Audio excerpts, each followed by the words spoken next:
ಶತಶತಮಾನಗಳಿಂದನೂ ಕೂಡ ಭಾರತ ಅನುಭವಿಸಿದಂತಹ ಅಷ್ಟೂ ಕಷ್ಟ ಕಾರ್ಪಣ್ಯಗಳಿಗೆ, ಅಷ್ಟು ಅತ್ಯಾಚಾರ ಅನಾಚಾರಗಳಿಗೆ ಅತಿ ದೊಡ್ಡ ಕಾರಣ ಅಂತ ಹೇಳಿದ್ರೆ ಈ ಪೊಲಿಟಿಕಲ್ ಇಸ್ಲಾಂ. ಯಾರ್ಯಾರು ಮುಸಲ್ಮಾನರು ಅಲ್ವೋ ಅವರ ಬಗ್ಗೆ ಮುಸಲ್ಮಾನರು ಯಾವ ರೀತಿ ವ್ಯವಹಾರ ಮಾಡ್ತಾರೆ, ಯಾವ ರೀತಿ ಚಿಂತನೆ ಮಾಡ್ತಾರೆ, ಇದೇ ಪೊಲಿಟಿಕಲ್ ಇಸ್ಲಾಂ. ಇದೇ ಪೊಲಿಟಿಕಲ್ ಇಸ್ಲಾಂ ಸ್ವಾತಂತ್ರ್ಯದ ಸಂದರ್ಭದಲ್ಲಿ ಭಾರತವನ್ನು ತುಂಡು ಮಾಡ್ತು. ಈ ಕಾಂಗ್ರೆಸ್ಸಿಗರ ನಾಯಕತ್ವದಿಂದ, ಈ ನೆಹರು ನಾಯಕತ್ವದಿಂದ ನಾವು ಪಾಠ ಕಲಿಯಲಿಲ್ಲ, ಬದಲಾಗಿ ಅದೇ ಬಲೆಯೊಳಗೆ ಮತ್ತೆ ಮತ್ತೆ ಬಿದ್ವಿ. ಯಾರ ದೇವಸ್ಥಾನಗಳು ಇವರಿಂದ ನಾಶ ಆಗಲ್ಪಟ್ವು, ಯಾರ ಸಂಸ್ಕೃತಿ ಇವರಿಂದ ನಾಶ ಆಯಿತು, ಯಾರು ಇವತ್ತು ಇವರ ಕಾರಣದಿಂದ ಭಯಭೀತರಾಗಿ ಬದುಕ್ತಾ ಇದ್ದಾರೆ, ಅದೇ ಬಲಿಪಶುಗಳನ್ನೇ ಇವ್ರು ಸಪೋರ್ಟಿಗೆ ನಿಂತಿರೋದು. ಪ್ಲೇಸಸ್ ಆಫ್ ವರ್ಶಿಪ್ ಆಕ್ಟ್ ಬಂತು, ವಕ್ಫ್ ಆಕ್ಟ್ ಬಂತು, ಅಲ್ಪಸಂಖ್ಯಾತ ಕಾನೂನುಗಳು ಬಂದವು, ಅಲ್ಪಸಂಖ್ಯಾತ ಮಿನಿಸ್ಟ್ರಿ ಬಂತು, ಅಲ್ಪಸಂಖ್ಯಾತ ಆಯೋಗ ಬಂತು. ಇವೆಲ್ಲ ಏನಕ್ಕೆ ಬಂದಿದ್ದು? ಸರಿಯಾಗಿ ಒಂದು ಸಾಂವಿಧಾನಿಕ ಮಾನ್ಯತೆ ಕೊಡೋದಕ್ಕೆ. ಯಾವ ದೇವಸ್ಥಾನಗಳು ಈ ಆಕ್ರಮಣಕಾರರಿಂದ ನಾಶ ಆದವು ಇವತ್ತು ನಾವು ಸರಿ ಮಾಡೋಕ್ಕೂ ಹೋಗಂಗಿಲ್ಲ, ಕೋರ್ಟ್ಗೂ ಹೋಗಂಗಿಲ್ಲ ಸರಿ ಮಾಡ್ತೀವಿ ಅಂತೇಳಿ. ಭಾರತವನ್ನು ಇಸ್ಲಾಮೀಕರಣ ಮಾಡೋದಕ್ಕೆ SDPI ಜೊತೆ ಕಾಂಗ್ರೆಸ್, ಕಮ್ಯುನಿಸ್ಟ್ ಎಲ್ಲ ಒಟ್ಟಿಗೆ ನಿಂತು ಬಿಟ್ಟಿದಾರಲ್ಲ, ಅದಕ್ಕಿಂತ ದೊಡ್ಡ ಶಕ್ತಿ ಇನ್ನೇನು ಬೇಕು ಪೊಲಿಟಿಕಲ್ ಇಸ್ಲಾಂಗೆ? ಕಣ್ಣಿಗೆ ಕಂಡ್ರು ನಾವು ಅನುಭವಿಸಿದ್ರು ಕೂಡ ಅದನ್ನು ನಂಬ್ತಾ ಇಲ್ಲ ನಾವು. ನೋಡಿ, ಉತ್ತರ ಪ್ರದೇಶದ ಮುಖ್ಯಮಂತ್ರಿ ಆಗಿರ್ತಕ್ಕಂಥ ಯೋಗಿ ಆದಿತ್ಯನಾಥರು ಯಾವುದೇ ವಿಚಾರ ಮಾತಾಡಿದ್ರು ಕೂಡ ಬಹಳ ಜವಾಬ್ದಾರಿಯಿಂದ ಮಾತಾಡ್ತಾರೆ. ಜವಾಬ್ದಾರಿ ಇದರ ಅರ್ಥ ಆ ವಿಷಯದ ಬಗ್ಗೆ ಗಹನವಾಗಿ ಅಧ್ಯಯನ ಮಾಡಿ ಸತ್ಯತೆಯನ್ನು ಅದನ್ನು ನೋಡಿ ಸತ್ಯ ಇರ್ತಕ್ಕಂಥ ವಿಚಾರವನ್ನ ತಮ್ಮದೇ ದಾಟಿ ಒಳಗಡೆಗೆ ಪ್ರಸ್ತುತಪಡಿಸ್ತಾರೆ. ಮೊನ್ನೆ ಒಂದು ಕಾರ್ಯಕ್ರಮದಲ್ಲಿ ಮಾತಾಡ್ತಾ ಯೋಗಿಯವರು ಪೊಲಿಟಿಕಲ್ ಇಸ್ಲಾಂ ಬಗ್ಗೆ ಮಾತಾಡಿದ್ರು. ಇದು ಈ ದೇಶದಲ್ಲಿ ಒಂದು ದೊಡ್ಡ ಚರ್ಚೆಯನ್ನು ಹುಟ್ಟಾಕಿದೆ. ಯಾಕೆ ಯೋಗಿಯವರು ಪೊಲಿಟಿಕಲ್ ಇಸ್ಲಾಂ ಬಗ್ಗೆ ಮಾತಾಡಿದ್ರು? ಏನಿದು ಪೊಲಿಟಿಕಲ್ ಇಸ್ಲಾಂ? ನೋಡಿ, ನಮ್ಮ ದೇಶದ ಹಣೆ ಬರ ಏನು ಅಂತ ಹೇಳಿದ್ರೆ, ಯಾವ ಒಂದು ವಿಪತ್ತಿನಿಂದ ನಾವು ಶತಶತಮಾನಗಳಿಂದ ಅನುಭವಿಸ್ಕೊಂಡು ಬರ್ತಾ ಇದ್ದೀವಿ, ನೋವು ತಿಂತಾ ಇದ್ದೀವಿ, ಅದರ ಬಗ್ಗೆ ನಮಗೆ ಅರಿವಿರ್ತಕ್ಕಂಥದ್ದೇ ಅತ್ಯಲ್ಪ ಅಂತ ಹೇಳ್ಬೋದು. ಶತಶತಮಾನಗಳಿಂದನೂ ಕೂಡ ಭಾರತ ಅನುಭವಿಸಿದಂತಹ ಅಷ್ಟೂ ಕಷ್ಟ ಕಾರ್ಪಣ್ಯಗಳಿಗೆ, ಅಷ್ಟು ಅತ್ಯಾಚಾರ ಅನಾಚಾರಗಳಿಗೆ, ಅಷ್ಟು ಘೋರ ಅನ್ಯಾಯಗಳಿಗೆ ಅತಿ ದೊಡ್ಡ ಕಾರಣ ಅಂತ ಹೇಳಿದ್ರೆ ಈ ಪೊಲಿಟಿಕಲ್ ಇಸ್ಲಾಂ. ಏನಿದು ಪೊಲಿಟಿಕಲ್ ಇಸ್ಲಾಂ ಅಂದರೆ? ಮುಸ್ಲಿಮೇತರರನ್ನು ಮುಸಲ್ಮಾನರು ನೋಡ್ತಕ್ಕಂತಹ ವಿಧಾನ ಅಥವಾ ವ್ಯವಹಾರ. ಯಾರ್ಯಾರು ಮುಸಲ್ಮಾನರು ಅಲ್ವೋ ಅವರ ಬಗ್ಗೆ ಮುಸಲ್ಮಾನರು ಯಾವ ರೀತಿ ವ್ಯವಹಾರ ಮಾಡ್ತಾರೆ, ಯಾವ ರೀತಿ ವರ್ತಿಸ್ತಾರೆ, ಯಾವ ರೀತಿ ಚಿಂತನೆ ಮಾಡ್ತಾರೆ, ಇದೇ ಪೊಲಿಟಿಕಲ್ ಇಸ್ಲಾಂ ಬ್ರಾಡರ್ ಸೆನ್ಸಲ್ಲಿ. ಇವತ್ತಿಗೆ ಯಾಕದ ಪ್ರಸ್ತುತಿ, ಈಗ ಯಾಕೆ ವಿಷಯ ಎತ್ತಿದ್ರು ಯೋಗಿಯವರು ಅಂತ ಹೇಳಿದ್ರೆ, ಇದೇ ಪೊಲಿಟಿಕಲ್ ಇಸ್ಲಾಂ ಸ್ವಾತಂತ್ರ್ಯದ ಸಂದರ್ಭದಲ್ಲಿ ಭಾರತವನ್ನು ತುಂಡು ಮಾಡ್ತು. ಇದೇ ಪೊಲಿಟಿಕಲ್ ಇಸ್ಲಾಂ ಇವತ್ತು ಕೂಡ ಭಾರತವನ್ನು ಮತ್ತೆ ತುಂಡು ಮಾಡಲಿಕ್ಕೆ ಹೊರಟಿದೆ, ಭಾರತವನ್ನು ಇಸ್ಲಾಮಿಕ್ ರಾಷ್ಟ್ರ ಮಾಡಲಿಕ್ಕೆ ಹೊರಟಿದೆ. ನೋಡಿ, 1940ರಲ್ಲಿ ಮೊಹಮ್ಮದ್ ಅಲಿ ಜಿನ್ನಾ ಒಂದು ಮಾತು ಹೇಳಿದ್ರು, ಹಿಂದೂಗಳು ಮುಸಲ್ಮಾನರು ಯಾವತ್ತೂ ಒಂದಾಗ ಸಾಧ್ಯನೇ ಇಲ್ಲ ರೀ, ಇಬ್ಬರ ಚಿಂತನೆಗಳು ಬೇರೆ, ಸಂಸ್ಕೃತಿ ಬೇರೆ, ಯೋಚನೆ ಮಾಡೋ ವಿಧಾನಗಳು ಬೇರೆ ಬೇರೆ. ಒಬ್ಬರಿಗೆ ನಾಯಕ ಆಗಿದ್ದರು, ಅವರೇ ಇನ್ನೊಬ್ಬರಿಗೆ ಖಳನಾಯಕ ಆಗಿರ್ತಾರೆ. ಇಬ್ಬರು ಒಟ್ಟಿಗೆ ಹೋಗೋಕ್ಕೆ ಸಾಧ್ಯನೇ ಇಲ್ಲ. ಹಾಗಾಗಿ ಭಾರತ ತುಂಡಾಗಲೇಬೇಕು, ನಮಗೆ ಸೆಪ್ರೇಟ್ ದೇಶ ಮಾಡಿಕೊಡ್ಲೇಬೇಕು ಅಂತೇಳಿ ಇದನ್ನು ಆವತ್ತಿನ ಅನೇಕ ಕಾಂಗ್ರೆಸ್ಸಿಗರು ಒಪ್ಪಿದ್ರು. ಅದೇನು ಪ್ರೀತಿಯಿಂದ ಒಪ್ಪಿದ್ರೋ, ನೋವಿಂದ ಒಪ್ಪಿದ್ರೋ, ವಿಧಿ ಇಲ್ಲದೆ ಒಪ್ಪಿದ್ರೋ ಗೊತ್ತಿಲ್ಲ. ಆದರೆ ಆವತ್ತು ಕೂಡ ಇವತ್ತು ಕೂಡ ಆ ಚಿಂತನೆಯನ್ನು ಒಪ್ತಕ್ಕಂಥ ಮನಸ್ಥಿತಿರೋರು ಇದ್ದಾರೆ. ಇನ್ನೊಂದು ದೇಶ ಆಗಿಬಿಡಲಿ, ಇದು ಭಾರತ ಭಾಗ ಆಗಿಬಿಡಲಿ ಅಂತಕ್ಕಂಥ ಚಿಂತನೆಯವರು ಅವತ್ತು ಇದ್ದರು. ದೇಶ ಭಾಗವಾಯಿತು ಇವ್ರ ಕಾರಣದಿಂದ. ಯಾವ ಕಾರಣಕ್ಕೋಸ್ಕರ? ಮುಸಲ್ಮಾನರು ಮತ್ತು ಹಿಂದೂಗಳು ಒಟ್ಟಾಗಿ ಇರ್ಲಿಕ್ಕೆ ಸಾಧ್ಯ ಇಲ್ಲ, ಹಾಗಾಗಿ ನಾವು ಮುಸಲ್ಮಾನರು ಸಪ್ರೇಟ್ ದೇಶ ಮಾಡ್ಕೊಂಡು ಹೋಗ್ತೀವಿ. ಆದರೆ ನಮ್ಮ ಹಣೆ ಬರ ಸರಿ ಇರಲಿಲ್ಲ. ಭಾರತದಲ್ಲಿ ಏನು ಕೇವಲ ಹಿಂದೂಗಳು ಉಳ್ಕೋಬೇಕಾಗಿತ್ತು ಅಂಬೇಡ್ಕರ್ ಅವರ ಪ್ರಕಾರ.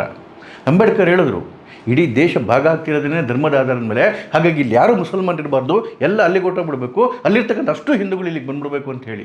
ಆದರೆ ಏನು ಭಾರತದಲ್ಲಿ ಮುಸಲ್ಮಾನರು ಉಳ್ಕೊಂಬಿಟ್ರು ಹಿಂದೂಗಳ ಜೊತೆ, ಪೊಲಿಟಿಕಲ್ ಇಸ್ಲಾಂನ ರುದ್ರನರ್ತನ ಸ್ಟಾರ್ಟ್ ಆಗೋಯ್ತು.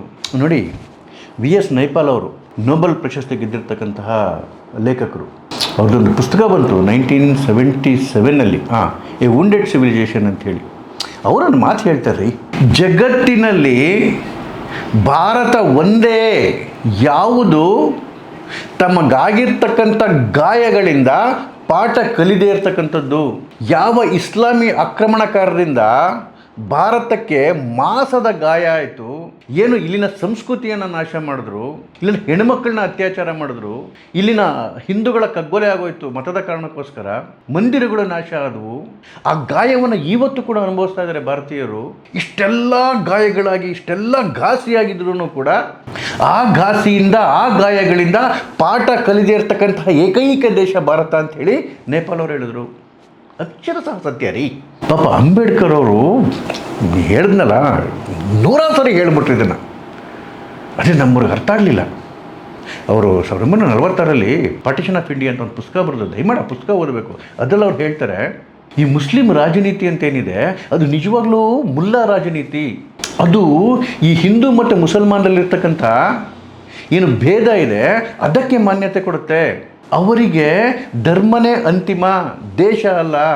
ಯಾರಾದರೂ ಒಬ್ಬ ಮುಸ್ಲಿಂ ದೇಶಕ್ಕೋಸ್ಕರ ತನ್ನ ಧರ್ಮವನ್ನು ಹಿಂದೆ ಇಡ್ತಾನೆ ಅಂತ ಅಂದ್ಕೊಂಡ್ರೆ ಅದು ದೊಡ್ಡ ತಪ್ಪು ಅಂತ ಹೇಳಿ ಅಂಬೇಡ್ಕರ್ ಅವರು ಹೇಳಿದರು. ಮುಸಲ್ಮಾನರಿಗೆ ಯಾವತ್ತೂ ಸಂವಿಧಾನ ಮುಖ್ಯ ಅಲ್ಲ, ದೇಶ ಮುಖ್ಯ ಅಲ್ಲ, ಅಥವಾ ಮಾತೃಭೂಮಿ ಮುಖ್ಯ ಅಲ್ಲ, ಭಾಷೆ ಮುಖ್ಯ ಅಲ್ಲ. ಅವರಿಗೆ ಕೇವಲ ಅವ್ರ ಧರ್ಮವೇ ಮುಖ್ಯ. ಇದು ಅಂಬೇಡ್ಕರ್ ಹೇಳಿದ ಮಾತು. ಅವ್ರ ಧರ್ಮನೇ ಅದನ್ನು ಕಲಿಸತ್ರಿ. ಅಲ್ತಕಯ್ಯ ಅಂದರೆ ಯಾವಾಗ ಅವರು ಸ್ವಲ್ಪ ಕಡಿಮೆ ಸಂಖ್ಯೆಯಲ್ಲಿ ಇರ್ತಾರೆ ಆ ಸಂದರ್ಭದಲ್ಲ ಈ ಛಲ ಮತ್ತು ತೋರ್ಪಡಿಕೆನ ತೋರಿಸ್ತಕ್ಕಂಥದ್ದು ಅದು ಅವ್ರ ಧರ್ಮನೇ ಹೇಳ್ಕೊಡುತ್ತೆ ಅದನ್ನು. ಆದರೆ ಹೀಗೆ ಸುಮಾರು 800 ವರ್ಷ ಅನುಭವಿಸ್ಕೊಂಡು ಬಂದಂತಹ ನೋವನ್ನು, ಗಾಯವನ್ನು ಅಟ್ಲೀಸ್ಟ್ ನಾವು ಸ್ವಾತಂತ್ರ್ಯ ಬಂದ ಮೇಲೆ ಅದಕ್ಕೆ ಮುಲಾಮಿಸ್ತಕ್ಕಂಥ ಪ್ರಯತ್ನ ಮಾಡಬೇಕಿತ್ತು. ಅದರಿಂದ ಪಾಠ ಕಲಿಬೇಕಾಗಿತ್ತು. ದುರಂತ ಅಂತ ಹೇಳಿದ್ರೆ ಈ ಕಾಂಗ್ರೆಸ್ಸಿಗರ ನಾಯಕತ್ವದಿಂದ, ಈ ನೆಹರು ನಾಯಕತ್ವದಿಂದ ನಾವು ಪಾಠ ಕಲಿಲಿಲ್ಲ. ಬದಲಾಗಿ ಅದೇ ಬಲೆಯೊಳಗೆ ಮತ್ತೆ ಮತ್ತೆ ಬಿದ್ವಿ. ಅದಕ್ಕೆ ವ್ಯಾಲಿಡೇಷನ್ ಕೊಡ್ಲಿಕ್ಕೆ ಹೊರಟ್ವಿ, ಅದನ್ನು ಬೆಂಬಲ ಮಾಡ್ಕೊಂಡು ನಿಂತ್ಕೊಂಡ್ವಿ, ಅದಕ್ಕೆ ಪುಷ್ಟಿ ಕೊಟ್ವಿ, ಎನರ್ಜಿ ಕೊಟ್ವಿ, ಶಕ್ತಿ ಕೊಟ್ವಿ. ಯಾವುದಕ್ಕೆ? ನಮ್ಮನ್ನು ನಾವು ಮುಗಿಸ್ಕೊಳ್ಳಿಕ್ಕೆ. ಈ ಪೊಲಿಟಿಕಲ್ ಇಸ್ಲಾಂನ ದೊಡ್ಡ ಅಸ್ತ್ರ ಯಾವುದು ಗೊತ್ತಾ? ಈ ವಿಕ್ಟಿಮ್ ಕಾರ್ಡ್. ಅಯ್ಯೋ ನಮ್ಗೆ ಅನ್ಯಾಯ ಆಗ್ತಾಯಿದೆ, ನಾವು ಅಲ್ಪಸಂಖ್ಯಾತರು, ನಮ್ಮಲ್ಲಿ ದಾಳಿ ಆಗ್ತಾಯಿದೆ, ಈ ವಿಕ್ಟಿಮ್ ಕಾರ್ಡ್ ಇದೆಯಲ್ಲ ನಮ್ಮ ಕೈಲಿ ಏನೂ ಆಗಲ್ಲ ಅಂಥೇಳಿ ಈ ವಿಕ್ಟಿಮ್ ಕಾರ್ಡ್ಗೆ ಬಲಿಯಾದವರು, ಬೆಂಬಲ ಕೊಟ್ಟವರು ಇದೇ ಪೊಲಿಟಿಷಿಯನ್ಗಳು ಮತ್ತು ಈ ಬುದ್ಧಿಜೀವಿಗಳು. ಇವರು ಈ ಪೊಲಿಟಿಕಲ್ ಇಸ್ಲಾಂ ಅಂತ ಅಸ್ತಿತ್ವದೇ ಅಂದರೆ ಇದನ್ನು ಒಪ್ಪೋದೇ ಇಲ್ಲ ರೀ. ಅದನ್ನೇ ಯೋಗಿಜಿ ಹೇಳಿದ್ದು ಮೊನ್ನೆ. ಇದರ ವಿರುದ್ಧ ಒಂದು ಯುದ್ಧ ಸಾಧಿಸಬೇಕಾಗಿದೆ ನಾವು ಅಂತೇಳಿ. ಪೊಲಿಟಿಕಲ್ ಇಸ್ಲಾಂ ಅನ್ನೋದಿಲ್ಲ, ಇಸ್ಲಾಮರ ಉಗ್ರತೆ ಅನ್ನೋದಿಲ್ಲ, ಅಲ್ತಕಿ ಅನ್ನೋದಿಲ್ಲ. ಎಷ್ಟು ದಿವಸ ಈ ಕರಾಳ ಸತ್ಯನ ಮುಚ್ಚಿಡ್ತೀರಿ? ಎಷ್ಟು ದಿನ ಇದನ್ನು ಮುಚ್ಚಿಟ್ಕೊಳ್ಳೋಕೆ ಸಾಧ್ಯ ನೀವು? ಇಲ್ಲ ಇಲ್ಲ ಇಲ್ಲ ಅಂತ ಹೇಳಿದ್ರೆ ಇರೋ ಸತ್ಯ ಯಾವತ್ತಾರು ಒಂದು ದಿವಸ ಆಚೆ ಬರಲೇಬೇಕು. ಆದರೆ ಆಚೆ ಬರೋಷ್ಟೊತ್ತಿಗೆ ಈ ದೇಶವೇ ಉಳಿದಿರಲ್ವಲ್ಲ. ಎಷ್ಟು ದಿವಸ ಈ ಪೊಲಿಟಿಷಿಯನ್ಗಳು ಮತ್ತು ಈ ಬುದ್ಧಿಜೀವಿಗಳು ಇದನ್ನು ಏನು ಜನಗಳ ಕಣ್ಣಿಂದ ಮರೆಮಾಚನಕ್ಕೆ ನೋಡ್ತಾ ಇರ್ತಾರೆ. ಡಾಕ್ಟರ್ ರಾಮಧಾರಿ ಸಿಂಗ್ ದಿನಕರ್ ಅವರು ಒಂದು ಪುಸ್ತಕ ಬರೆದಿದ್ದಾರೆ, ಸಂಸ್ಕೃತಿಗೆ 4 ಅಧ್ಯಾಯ ಅಂತೇಳಿ. ಅದರಲ್ಲಿ ಎಲ್ಲ ಎಕ್ಸ್ಪ್ಲೇನ್ ಮಾಡ್ತಾ ಹೋಗ್ತಾರೆ. ಅವ್ರು ಹೇಳ್ತಾರಲ್ಲ, ಈ ಮುಸ್ಲಿಂ ಆಕ್ರಮಣಕಾರರಿಂದ ಯಾವ ರೀತಿ ಹಿಂದೂಗಳಿಗೆ ನೋವಾಗಿತ್ತು, ಗಾಯ ಆಗಿತ್ತು, ಇವತ್ತು ಮಾಸಕ್ಕಾಗ್ತಿಲ್ಲ. ಯಾಕೆ ಅಂತ ಹೇಳಿದ್ರೆ ಇವತ್ತಿನವರೆಗೂ ಯಾವುದೇ ಮುಸ್ಲಿಂ ಆಗಲಿ ಆ ರೀತಿ ಆಕ್ರಮಣ ಮಾಡಿದ್ದು ತಪ್ಪು ಅಂತ ಹೇಳೋದಾಗಲಿ ಅಥವಾ ಅದರ ಬಗ್ಗೆ ಕ್ಷಮೆ ಕೇಳೋದಾಗಲಿ ಇವತ್ತಿನವರೆಗೂ ಮಾಡಿಲ್ಲ ರೀ. ಅದೇ ಈ ಹಿಂದೂಗಳ ನೋವನ್ನು ಜಾಸ್ತಿ ಮಾಡ್ತಾ ಇರೋದು. ಅಂದರೆ ಇವತ್ತು ಕೂಡ ಆ ಆಕ್ರಮಣಕಾರರು ಮಾಡಿರೋರು ಅವರೇನು ಇಲ್ಲಿನ ಮುಸ್ಲಿಮರಲ್ಲ. ಇಲ್ಲಿನ ಮುಸಲ್ಮಾನರವರೆಲ್ಲ ಹಿಂದೂ ಇದರಿಂದ ಬಂದಿರ್ತಕ್ಕಂಥವ್ರು. ಆದರೆ ಇವತ್ತು ಕೂಡ ಆಕ್ರಮಣಕಾರರು ಮಾಡಿದ್ದನ್ನು ತಪ್ಪು ಅಂತ ಹೇಳ್ತಕ್ಕಂಥ ಒಬ್ಬನೇ ಒಬ್ಬ ಮುಸ್ಲಿಂ ಇಲ್ಲಿ ಕಾಣೋದಿಲ್ಲ. ಬದಲಾಗಿ ನಮ್ಮವರನ್ನೇ ಅದರ ಪರವಾಗಿ ನಿಂತ್ಕೊತಾರೆ. ನೋಡಿ, ಈ ಪೊಲಿಟಿಕಲ್ ಇಸ್ಲಾಂನ ಒಂದು ಗ್ರೇಟೆಸ್ಟ್ ಥಿಂಗ್ ಏನು ಅಂತ ಹೇಳಿದ್ರೆ, ಯಾರು ಇವರಿಂದ ಬಲಿಪಶುಗಳಾಗಿದ್ದಾರಲ್ಲ ಆ ಬಲಿಪಶುಗಳೇ ಅವ್ರು ಸಪೋರ್ಟಾಗಿ ನಿಂತಿರೋದು. ಏನು ದುರಂತಾರೆ ಇದು! ಯಾರು ಇವರಿಂದ ಅತ್ಯಾಚಾರಕ್ಕೊಳಗಾದ್ರು, ಯಾರು ಇವರಿಂದ ಕೊಲ್ಲಲ್ಪಟ್ಟರು, ಯಾರ ದೇವಸ್ಥಾನಗಳು ಇವರಿಂದ ನಾಶ ಆಗಲ್ಪಟ್ಟವು, ಯಾರ ಸಂಸ್ಕೃತಿ ಇವರಿಂದ ನಾಶ ಆಯಿತು, ಯಾರು ಇವತ್ತು ಇವರ ಕಾರಣದಿಂದ ಭಯಭೀತರಾಗಿ ಬದುಕ್ತಾ ಇದ್ದಾರೆ, ಅದೇ ಬಲಿಪಶುಗಳನ್ನೇ ಇವ್ರು ಸಪೋರ್ಟಿಗೆ ನಿಂತಿರೋದು. ಇದೇ ಹಿಂದೂಗಳ ವರ್ಗ, ಇದೇ ಭಾರತೀಯರ ವರ್ಗ ಬೇರೆ ಬೇರೆ ಹೆಸರಲ್ಲಿ ಪೊಲಿಟಿಕಲ್ ಇಸ್ಲಾಂನ ಕಾಪಾಡ್ಲಿಕ್ಕೆ ಹೊರಟ್ಬಿಟ್ಟಿರ್ತಾರೆ. ಸೆಕ್ಯುಲರಿಸಮ್ ಹೆಸರಲ್ಲಿ, ಭಾಯ್ಚಾರ ಹೆಸರಲ್ಲಿ, ಗಂಗಾ ಜಮುನಿ ತಹಸೀಲ್, ಅಬ್ಬಬ್ಬಬ್ಬಬ್ಬ ಏನೇನು ವರ್ಡ್ಗಳು ನೋಡ್ಕೋರ್ರಿ. ಅವ್ರನ್ನ ಕಾಪಾಡೋದಕ್ಕೆ, ಯಾರನ್ನ ಕಾಪಾಡೋದಕ್ಕೆ? ಕೊಲೆಗಡಕರನ್ನ ಕಾಪಾಡೋದಕ್ಕೆ. ನೋಡಿ, ಇವತ್ತಿದು ವೈಚಾರಿಕ ಯುದ್ಧ. ಪಂಕಜ್ ಸಕ್ಸೇನಾ ಅವರು ಅವ್ರ ಪುಸ್ತಕ ಸ್ವಯಂಬೋಧ್ ಮತ್ತು ಶತ್ರುಬೋಧ್ ಅಂತ ಹೇಳಿ ಆ ಪುಸ್ತಕದಲ್ಲಿ ಹೇಳ್ತಾರೆ, ಇದೊಂದು ವೈಚಾರಿಕ ಯುದ್ಧ. ಈ ವೈಚಾರಿಕ ಯುದ್ಧದಲ್ಲಿ ನಾವು ಗೆಲ್ಲಿಲ್ಲ ಅಂತ ಹೇಳಿದ್ರೆ ನಾಳೆ ಭೌತಿಕವಾಗಿ ಇದನ್ನು ಫೇಸ್ ಮಾಡಬೇಕಾಗತ್ತೆ, ಅನುಭವಿಸ್ಬೇಕಾಗತ್ತೆ ಭೌತಿಕವಾಗಿ ಅಂತೇಳಿ. ಕೇವಲ ಪೊಲಿಟಿಕಲ್ ಇಸ್ಲಾಂಗೆ ನಾವು ನೈತಿಕ ಬೆಂಬಲ ಅಷ್ಟೇ ಕೊಡಲಿಲ್ಲ. ಈ ನೋಡ್ರಿ, ಈ ಪೊಲಿಟಿಕಲ್ ಇಸ್ಲಾಂನ ಅಂತಿಮ ಗುರಿ ಏನು ಅಂತ ಹೇಳಿದ್ರೆ ಭಾರತವನ್ನು ಇಸ್ಲಾಂ ರಾಷ್ಟ್ರವಾಗಿ ಮಾಡೋದು. ಈ ಸಂವಿಧಾನವನ್ನು ಆಚೆ ಹಾಕಿ ಇಲ್ಲಿ ಶರಿಯಾ ಕಾನೂನನ್ನ ಲಾಗು ಮಾಡೋದು. ಇದಕ್ಕಾಗಲೇ ಕಾಂಗ್ರೆಸ್ ಮಾಡಿಬಿಟ್ಟಿದೆ, ಈ ಕೆಲಸವನ್ನ ಮಾಡ್ಲಿಕ್ಕೆ ಹೊರಟುಬಿಟ್ಟಿದೆ.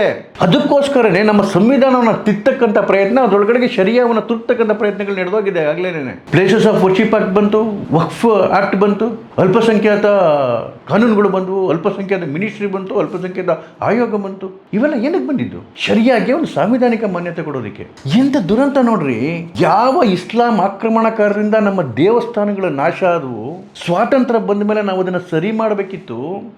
ಅದರ ಬದಲಾಗಿ ಯಾವ ಭಾರತದ ಒಂದು ಧರ್ಮ ಏನಿದೆ, ಸನಾತನ ಧರ್ಮ, ಇವರೇನೇನೆ ಆ ಆಕ್ರಮಣಕಾರನ ಕಣ್ಸದ್ ಬಿಟ್ಬಿಟ್ಟು ಅದನ್ನು ಮತ್ತೆ ಸರಿ ಮಾಡ್ತೀವಿ ಅನ್ನೋದಕ್ಕೆ ನೀವು ಕೋರ್ಟ್ಗೂ ಹೋಗ್ಬಾರ್ದು, ಸರಿನೂ ಮಾಡಬಾರ್ದು, ಇವನ್ ಕಾನೂನಿನ ದಾರಿಲೂ ಕೂಡ ಹೋಗ್ಬಾರ್ದು ಅಂತೇಳಿ ಕಾನೂನೇ ಮಾಡ್ತಾರೆ ಈ ದೇಶದಲ್ಲಿ ಅಂತ ಹೇಳಿದ್ರೆ. ಯಾವ ದೇವಸ್ಥಾನಗಳು ಈ ಆಕ್ರಮಣಕಾರರಿಂದ ನಾಶ ಆದವು, ಇವತ್ತು ನಾವು ಸರಿ ಮಾಡೋಕ್ಕೂ ಹೋಗಂಗಿಲ್ಲ, ಕೋರ್ಟ್ಗೂ ಹೋಗಂಗಿಲ್ಲ ಸರಿ ಮಾಡ್ತೀವಿ ಅಂತೇಳಿ. ಜಗತ್ತಲ್ಲಿ ಎಲ್ಲಾದ್ರೂ ನಡೀಲಿಕ್ಕೆ ಸಾಧ್ಯನಾ? ನಾನು ಆಗಲೇ ಹೇಳಿದೆ, ಈ ಪೊಲಿಟಿಕಲ್ ಇಸ್ಲಾಂನ ಉದ್ದೇಶ ಇಸ್ಲಾಂನ ರಕ್ಷಣೆ ಮಾಡೋದು ಅಥವಾ ಮುಸ್ಲಿಮನ್ನ ರಕ್ಷಣೆ ಮಾಡೋದು ಅಥವಾ ಕುರಾನ್ ರಕ್ಷಣೆ ಮಾಡೋದಲ್ಲ.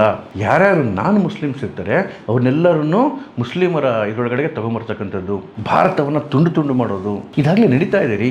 ನೋಡಿ, ಏನು 2020ರಲ್ಲಿ ಡೆಲ್ಲಿ ರಯಾಟ್ಸ್ ಆಯಿತು, ಆವಾಗ ಅಲ್ಲಿನ ಪೊಲೀಸ್ ಡಿಪಾರ್ಟ್ಮೆಂಟು ಸುಪ್ರೀಂ ಕೋರ್ಟಲ್ಲಿ ಒಂದು ಅಫಿಡವಿಟ್ ಕೊಡ್ತು, ಇದು ಭಾರತದ ಸರ್ಕಾರವನ್ನು ಅಸ್ಥಿರಗೊಳಿಸ್ತಕ್ಕಂಥ ಪ್ರಯತ್ನ ಅಂತೇಳಿ. ಇದ್ರ ಹಿಂದೆ ಇದ್ದವ್ರು ಯಾರ್ಯಾರು, ಅವರ ಮೂಲ ಉದ್ದೇಶ ಏನು? ಇದೇ ಪಿ ಎಫ್ ಐ ಬಿಹಾರಲ್ಲಿ PFI ಡಾಕ್ಯುಮೆಂಟ್ಗಳು ಸಿಕ್ತು. ಇವತ್ತು PFI ಬಿಹಾರಲ್ಲಿ ಬ್ಯಾನ್ ಆಗಿದೆ. ಡಾಕ್ಯುಮೆಂಟ್ಗಳು ಸಿಕ್ತು. ಏನು ಹೇಳ್ತು ಅದರಲ್ಲಿ? 2047 ಒಳಗೆ ಭಾರತವನ್ನು ಇಸ್ಲಾಮಿ ದೇಶವನ್ನು ಮಾಡಬೇಕು ಅಂತ ಹೇಳಿ, ಇಸ್ಲಾಮಿ ಮುಲ್ಕ್ ಮಾಡಬೇಕು ಅಂತ.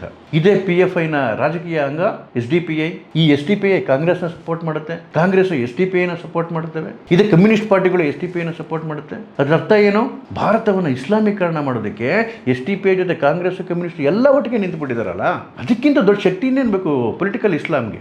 ಈ ಪೊಲಿಟಿಕಲ್ ಇಸ್ಲಾಂ ಏನೇನು ಆಟ ಆಡುತ್ತೆ ನೋಡಿ. ಯಾರು ಇವ್ರನ್ನ ವಿರೋಧಿಸ್ತಾರೆ ಇವ್ರನ್ನ ಮೂಲಭೂತವಾದಿಗಳು ಅಂದ್ಬಿಡೋದು. ಯಾವ ಲೀಡರ್ಗಳು ಅವ್ರನ್ನ ಮಾತಾಡ್ತಾರೆ ಇದ್ರ ಬಗ್ಗೆ ಅವ್ರನ್ನ ಮೂಲಭೂತವಾದಿ ಲೀಡರ್ಗಳು ಅಂದ್ಬಿಡೋದು ಅಥವಾ ಹಿಂದುತ್ವದ ಲೀಡರ್ಗಳು ಅಂದ್ಬಿಡೋದು. ಅರೆ, ಹಿಂದುತ್ವದಲ್ಲಿ ಲೀಡರ್ ಆಗೋಕ್ಕೆ ತಪ್ಪೇನ್ರಿ ಇದೆ? ನನ್ನ ಧರ್ಮವನ್ನು ಉಳಿಸ್ಕೊಳ್ಳೋದಕ್ಕೋಸ್ಕರ, ನನ್ನ ಧರ್ಮವನ್ನು ಬೆಳೆಸೋದಕ್ಕೋಸ್ಕರ ನಾನು ಮಾತಾಡ್ತೀನಿ ಅಂದರೆ, ಅದಕ್ಕೆ ನೀವೇನಾದರೂ ಹಿಂದುತ್ವದ ಲೀಡರ್ ಅಂತ ಪಟ್ಟ ಕಟ್ತೀನಿ ಅಂದರೆ ಅದರಲ್ಲಿ ಹಿಂಜರಿಕೆ ಆಗುವಂಥದ್ದೇನಿದೆ? ಹೆಮ್ಮೆಯಿಂದ ಸ್ವೀಕರಿಸಬೇಕು. ಆದರೆ ನಮ್ಮ ಸಮಾಜ ಈ ಪೊಲಿಟಿಕಲ್ ಇಸ್ಲಾಂ ಆಟಕ್ಕೆ ಬಲಿಯಾಗಿಬಿಡುತ್ತಲ್ಲ. ಮೂಲಭೂತವಾದಿಗಳು, ಸೆಕ್ಯುಲರ್ ವಾದಿಗಳನ್ನ ನಾಶ ಮಾಡೋರು, ಸೆಕ್ಯುಲರ್ ಭಾರತವನ್ನು ನಾಶ ಮಾಡೋರು, ಉಗ್ರರು, ಹಿಂದೂ ಉಗ್ರರು, ವರ್ಷದ 365 ದಿವಸ ದಿನದ 24 ಗಂಟೆಯೂ ಆಕ್ಟಿವ್ ಆಗಿರ್ತಕ್ಕಂತಹ ಒಂದು ವಿಷ ಸ್ನೈಪರ್ ಇದು. ದುರಂತ ಅಂತ ಹೇಳಿದ್ರೆ ಹೇಳಿದ್ನಲ್ಲಾಗಲೇ, ಯಾರು ಬಲಿಪಶುಗಳೋ ಅವರೇ ಅದರ ಸಪೋರ್ಟರ್ಸು. ನಿಮ್ಗೆ ಅನ್ನಿಸ್ಬೋದು ಹಾಗಾದರೆ ಈ ಪೊಲಿಟಿಕಲ್ ಇಸ್ಲಾಂನ ಬೇಡಿಕೆ ಏನು ಅಂತೇಳಿ. ಪ್ರಾಬ್ಲಮ್ ಇರೋದೇ ಅಲ್ಲಿ, ಇವ್ರ ಬೇಡಿಕೆ ಮುಗಿಯೋದೇ ಇಲ್ಲ. ನೋಡಿ, ಪಾರ್ಟಿಷನ್ ಟೈಮಲ್ಲಿ ಒಬ್ಬ ಮುಲ್ಲ ಒಂದು ಮಾತು ಹೇಳಿದ, ಆಗ ಇದು ನಮ್ಮ ಅಂತಿಮ ಬೇಡಿಕೆ ಅಲ್ಲ, ಇಲ್ಲಿವರೆಗಿನ ಬೇಡಿಕೆ. ಅದ್ರ ಅರ್ಥ ಏನು? ಮುಂದೆ ಬಂದಾಗ ಬೇಡಿಕೆಗಳು ಮತ್ತೆ ಬರ್ತಲೇ ಇರ್ತವೆ ಆ ಕಾಲಮಾನಕ್ಕೆ ತಕ್ಕನಾಗಿ. ಈಗಿರ್ತಕ್ಕಂಥ ಸದ್ಯದ ಬೇಡಿಕೆ ಏನು ಇವ್ರದ್ದು? ಇಸ್ಲಾಂ ರಾಷ್ಟ್ರವನ್ನು ಮಾಡೋದು 47ರ ಒಳಗಡೆ. ಅದಕ್ಕೋಸ್ಕರ ತುಂಡು ಮಾಡ್ತಾರ, ಇರೋರ್ನೆಲ್ಲ ತುಂಡು ಮಾಡ್ತಾರ, ಗೊತ್ತಿಲ್ಲ. ಇದು ಈ ದೇಶ ಕಂಡಿರ್ತಕ್ಕಂತಹ ಬಹಳ ದೊಡ್ಡ ಕಾಯಿಲೆ. ನಾವು ಈ ಕಾಯಿಲೆನ ಗುರುತಿಸ್ತಾ ಇದ್ರೆ ಅಥವಾ ಮುಚ್ಚಿಟ್ರೆ ಇದು ಜಾಸ್ತಿ ಆಗ್ತಾ ಹೋಗುತ್ತೆ. ಈ ಕಾಯಿಲೆನ ಜಾಸ್ತಿ ಮಾಡೋದಕ್ಕೆ ದೇಶದ ಒಳಗಡೆನೂ ಭಾಳ ಪ್ರಯತ್ನಗಳಾಗ್ತಾ ಇದೆ, ದೇಶದ ಹೊರಗಡೆನೂ ಭಾಳ ಪ್ರಯತ್ನಗಳಾಗ್ತಾ ಇದ್ದಾವೆ. ಇದಕ್ಕೆ ನಾವು ಮದ್ದೆರಿದೇ ಇದ್ದರೆ ನಮ್ಮ ಸರ್ವನಾಶ ಖಚಿತ. ಇವತ್ತು ಭಾರತದ ಧರ್ಮವನ್ನು, ಹಿಂದೂ ಧರ್ಮವನ್ನು ನಾಶ ಮಾಡೋದಕ್ಕೆ ಯಾವ್ಯಾವ ರೀತಿ ಪ್ರಯತ್ನಗಳಾಗ್ತಾ ಇದ್ದಾವೆ ನೀವು ನೋಡಿದ್ದೀರಿ. ಒಂದು ಕ್ರಿಶ್ಚಿಯಾನಿಟಿ ಒಂದು ದೊಡ್ಡ ಪಿಡುಗಾಗಿದೆ. ಇನ್ನೊಂದು ಕಡೆಗೆ ಮೊನ್ನೆ ಅಮೆರಿಕದ ಉಪಾಧ್ಯಕ್ಷ JD ವ್ಯಾನ್ಸ್ ಏನು ಹೇಳ್ದ, ಅವನು ಅವರ ಹೆಂಡತಿ ಉಷಾ ಹಿಂದೂ ಧರ್ಮನ ಪಾಲಿಸ್ತಾ ಇರೋರು. ಒಂದು ಕಾರ್ಯಕ್ರಮದಲ್ಲಿ ಹೇಳ್ತಾನೆ, ನನ್ನ ಹೆಂಡತಿ ಕ್ರಿಶ್ಚಿಯಾನಿಟಿನ ಫಾಲೋ ಮಾಡಿದ್ರೆ ನನಗೆ ಖುಷಿಯಾಗುತ್ತೆ, ಮೊದಲು ಕ್ರಿಶ್ಚಿಯನ್ ಆಗಬೇಕು ಅಂತ ಹೇಳಿ. ಇದು ಸುಮ್ಮನೆ ಒಂದು ಫಂಕ್ಷನಲ್ಲಿ ಬಂದಿರೋ ಮಾತಲ್ಲ, ಅದು ಇಟ್ಸ್ ಎ ಪ್ಲ್ಯಾನ್ಡ್ ಕಾನ್ಸ್ಪಿರಸಿ. ಈ ಪೊಲಿಟಿಕಲ್ ಇಸ್ಲಾಂನ ಬೆಳೆಸೋದಕ್ಕೆ ಏನು ಈ ನಮ್ಮ ಹಿಂದೂಗಳು ಏನೇನು ಪದಗಳು ಯೂಸ್ ಮಾಡ್ತಾ ಇದ್ದಾರಲ್ಲ, ಈ ಸೆಕ್ಯುಲರಿಸಮ್ಮು, ಭಾಯ್ಚಾರ, ಗಂಗಾ ಜಮುನಿ ತೈಜೀಬು, ಇವೆಲ್ಲವೂ ಕೂಡ ಆ ಕಾಯಿಲೆಯನ್ನು ಮತ್ತಷ್ಟು ಉಲ್ಬಣಗೊಳಿಸೋದಕ್ಕೆ ನಡೀತಿರ್ತಕ್ಕಂತಹ ಸೂತ್ರಗಳು, ನಾಟಕಗಳು. ಅದಕ್ಕೋಸ್ಕರನೇ ಯೋಗಿಜಿಯವರು ಹೇಳಿದ್ದು ಇದರ ವಿರುದ್ಧವಾಗಿ ಯುದ್ಧ ಸಾರಬೇಕು ಅಂತ ಹೇಳಿ. ಬರೋ ದಿವಸಗಳಲ್ಲಿ ಈ ವಿಷಯ ಭಾಳಷ್ಟು ಗಹನವಾಗಿ ಹೋಗ್ತಾ ಹೋಗುತ್ತೆ. ನಮ್ಮ ಹಿಂದೂಗಳ ದುರಂತ, ಈ ಸನಾತನಿಗಳ ದುರಂತ, ಈ ಭಾರತೀಯರ ದುರಂತ ಅಂದರೆ ಕಣ್ಣಿಗೆ ಕಂಡ್ರು, ನಾವು ಅನುಭವಿಸಿದ್ರೂ ಕೂಡ ಅದನ್ನು ನಂಬ್ತಾ ಇಲ್ಲ ನಾವು. ಆ ವಿಷ ಸರ್ಪನೆ ಇವತ್ತೂ ಏನೂ ಮಾಡಲ್ಲ ನಮಗೆ, ಯಾರಿಗೇನೋ ಕಡಿದಿರ್ಬೋದು, ನಮ್ಮನ್ನು ಕಡಿಯೋಲ್ಲ ಅಂತಕ್ಕಂತಹ ಒಂದು ಭರವಸೆಲೇ ಇದ್ದೀವಿ ನಾವು. ಸರ್ವನಾಶ ಆಗೋಗ್ತೀವಿ ನಾವು ಎಚ್ಚೆತ್ಕೊಳ್ತಾ ಇದ್ದರೆ. ನಮಸ್ಕಾರ.